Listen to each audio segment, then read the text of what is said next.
இது வரைக்கும் gate kids சேனலை சப்ஸ்கிரைப் பண்ணாதீங்க, உடனே சப்ஸ்கிரைப் பண்ணுங்க. அப்படியே அந்த பெல் சிம்பளையும் பிரஸ் பண்ணுங்க. எங்களுக்கான சப்ஸ்கிரைபர். Hello viewers.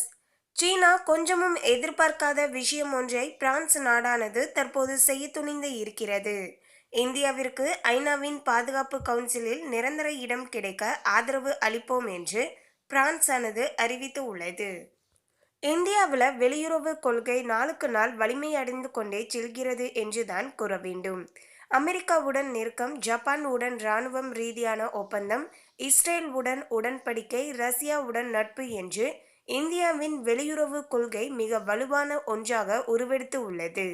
சீனாவுடன் மோதல் நிலவி வரும் இந்த நிலையில உலக அளவில் இந்தியா முடிந்த அளவு நட்பு நாடுகளை சேகரிக்க பார்க்கிறது. பிரான்ஸ், அமெரிக்கா, ஜெர்மனி போன்ற நாடுகளை தன் பக்கம் இழுக்க இந்தியா முயன்று வருகிறது. அதிலும் பிரான்சுடன் பார்த்தீங்கன்னா நீண்ட வருடமாக இந்தியா நெருக்கமான நட்பை கொண்டு உள்ளது. ரஃபேல் ஒப்பந்தம் காரணமாக இந்தியா மற்றும் பிரான்ஸ் இடையிலான நட்பு பார்த்தீங்கன்னா இன்னும் விரிவடைந்து உள்ளது. ஐநாவின் பாதுகாப்பு கவுன்சில் பிரான்ஸ் நிரந்தர உறுப்பு நாடாகும். இதனால பிரான்சுடைய நட்பு இந்தியாவிற்கு முக்கியம்.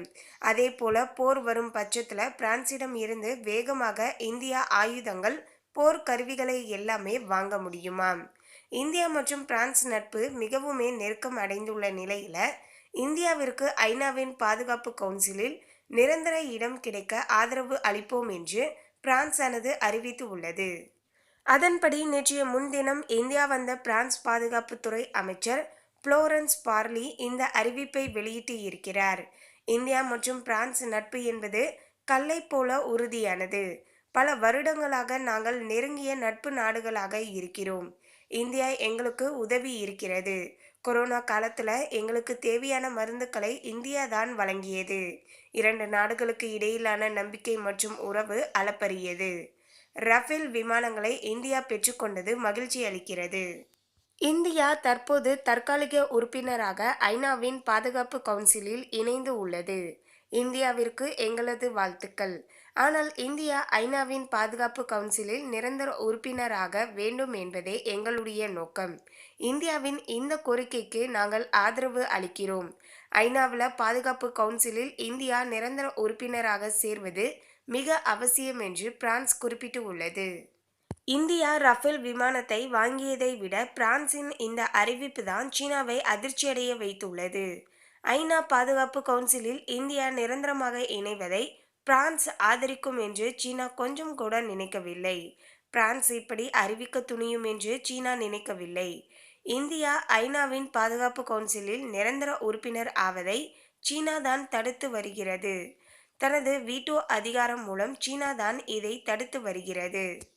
ஆனால் பாதுகாப்பு கவுன்சிலில் இருக்கும் பெரும்பான்மையான நிரந்தர உறுப்பு நாடுகள் மற்றும் தற்காலிக நாடுகள் இந்தியாவிற்கு ஆதரவு அளித்தால் இந்தியா எளிமையாக ஐநா பாதுகாப்பு கவுன்சிலின் நிரந்தர உறுப்பினர் ஆக முடியும். சீனாவின் வீட்டோ அப்போது பெரிய பாதிப்பை ஏற்படுத்தாது. இந்த நிலையில தான் இந்தியாவிற்கு பிரான்ஸ் ஆதரவு தருவது சீனாவை அதிர்ச்சியடைய வைத்துள்ளது. ஐநா பாதுகாப்பு கவுன்சிலில் இந்தியா நிரந்தரமாக இணைவதை அமெரிக்கா பல வருடமாக ஆதரித்து வருகிறது. அதிபர் ட்ரம்ப் மற்றும் அதிபர் வேட்பாளர் பைடன் இருவருமே இந்தியாவிற்கு இதில் தங்களுடைய ஆதரவை தெரிவித்து உள்ளனர். ஐநா பாதுகாப்பு கவுன்சில் என்பது உலகின் சக்தி வாய்ந்த பாதுகாப்பு கவுன்சில் ஆகும். இந்த குழுவில் சீனா, பிரான்ஸ், ரஷ்யா, UK, அமெரிக்கா ஆகிய நாடுகள் நிரந்தர உறுப்பினராக உள்ளது. மற்ற 10 நாடுகள் தற்காலிக உறுப்பினராக 2 வருடங்களுக்கு ஒருமுறை தேர்வு செய்யப்படும். மேலும் இதனைத் தொடர்ந்து இந்தியா மற்றும் பசிபிக் பிராந்தியத்தில் சீனாவின் ஆதிக்கமானது அதிகரித்து வருகிறது. மேலும் இந்தியா, நேபாளம் போன்ற அண்டை நாடுகளை ஆக்கிரமிப்பு நடவடிக்கைகளிலும் ஈடுபட்டு வருகிறது. இந்நிலையில இந்தியாவும் ஜப்பானும் நேற்று இராணுவ ஒப்பந்தத்தில் கையெழுத்து இட்டனர். அதன் மூலம் இரு நாடுகளுமே பரஸ்பர இராணுவ ஒப்பந்தத்தை பெறுவதற்கு வழிவகை செய்துள்ளது. இந்த ஒப்பந்தத்தில் இந்திய பாதுகாப்புத்துறை செயலாளர் அஜய்குமார் மற்றும் ஜப்பான் தூதர் சுகிகி சடோகி ஆகியோர் கையெழுத்து இட்டனர். இரு நாடுகளுக்கும் இடையே நெருங்கிய ஒத்துழைப்பு, இரு நாட்டு இராணுவ தளவாடங்கள் மற்றும் தளங்களை பயன்படுத்தி கொள்ளுதல், கூட்டு இராணுவ பயிற்சி மேற்கொள்வது, இரகசிய தகவல் பரிமாறிக்கொள்ளுதல் உட்பட அனைத்து அம்சங்களிலுமே இரு நாடுகளுமே இணைந்து செயல்பட இந்த ஒப்பந்தம் வழிவகை செய்துள்ளது. இதற்கு முன்பாக இராணுவ ஒப்பந்தத்தை அமெரிக்கா, பிரான்ஸ், தென்கொரியா, சிங்கப்பூர், ஆஸ்திரேலியாவுடன் இந்தியா மேற்கொண்டு உள்ளது. இதனால அந்தந்த நாடுகளில் உள்ள ராணுவ வசதிகளை இந்தியா இணைந்து பயன்படுத்திக் கொள்ள முடியும் என்பது குறிப்பிடத்தக்கது. மேலும் தைவான் எல்லையில சீனா அத்துமீறுகிறது. சீனாவின் போர் விமானங்கள் தைவான் எல்லைக்குள் வந்தால் மிக மோசமான நடவடிக்கை எடுக்கப்படும் என்று தைவான் அதிரடியாக எச்சரிக்கை விடுத்துள்ளது. சீனாவிற்கு அருகே தென் சீன கடல் பகுதியின் மேற்கு பகுதியில் இருக்கக்கூடிய குட்டி தீவுதான் தைவான். தனி நாடான தைவானை சீனா தனக்கு சொந்தமான பகுதி என்று உரிமை கோரி வருகிறது. இரண்டாம் உலகப் போர், சீனாவின் சிவில் வார் என்று வரிசையாக நடந்த பல போர்களில் தைவானை கைப்பற்ற சீனா முயன்றது. தற்போது மீண்டும் தைவானை கைப்பற்றுவதில் சீனா தீவிரமாக முயன்று வருகிறது. லடாக்கில் இந்தியாவுடன் ஒரு பக்கம் மோதி வரும் சீனா இன்னொரு பக்கம் தைவானை கைப்பற்ற களமிறங்கி உள்ளது. அதிலும் கடந்த 2016ஆம் ஆண்டு தைவான் அதிபராக டிசாய் இங்வான் தேர்வு செய்யப்பட்டார். இவர் தைவான் தனிநாடு கொள்கையில் உறுதியானவர். இவரின் வருகையை தொடர்ந்து தைவானுடன் உறவை மொத்தமாக சீனா முறித்து கொண்டது. இதனால்தான் தற்போது மொத்தமாக தைவானை கைப்பற்றி தனது கட்டுப்பாட்டிற்குள் கொண்டு வர சீனா முயன்று வருகிறது. தைவானை அச்சுறுத்தும் வகையில சீனா கடல் எல்லையில் ஏவுகணை சோதனைகளை செய்து வருகிறது. சீனாவிற்கு பதிலடி கொடுக்கும் வகையில தைவானும் 2 நாட்களுக்கு முன் ஏவுகணை தாக்குதலை செய்து வருகிறது. தைவானுக்கு அமெரிக்காவும் இன்னொரு பக்கம் ஆதரவு அளித்து வருகிறது. தைவானுக்கு ஆதரவாக அமெரிக்கா போர் விமானங்கள், போர் கப்பல்களை அனுப்பி உள்ளது. இதனால கோபமடைந்த சீனா தற்போது தைவானுக்கு போர் விமானங்களை அனுப்பி உள்ளது.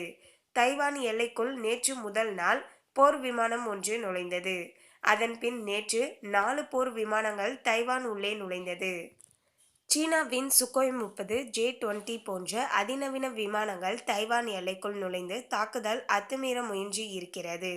சீனா இப்படி தொடர்ந்து 2 நாட்களாக எல்லையில் அத்துமீற முயன்றதை தைவான் கடுமையாக எச்சரித்து உள்ளது. சீனாவிற்கு அஞ்சாமல் கடுமையான எச்சரிக்கையை தைவான் விடுத்துள்ளது. அதுல தைவான் எல்லையில் சீனா அத்துமீறுகிறது. சீனாவின் போர் விமானங்கள் தைவான் எல்லைக்குள் வந்தால் மிக மோசமான நடவடிக்கையானது எடுக்கப்படும். எல்லையில இருக்கக்கூடிய நாடுகளுடன் சீனா மோதலை கடைபிடிக்கிறது.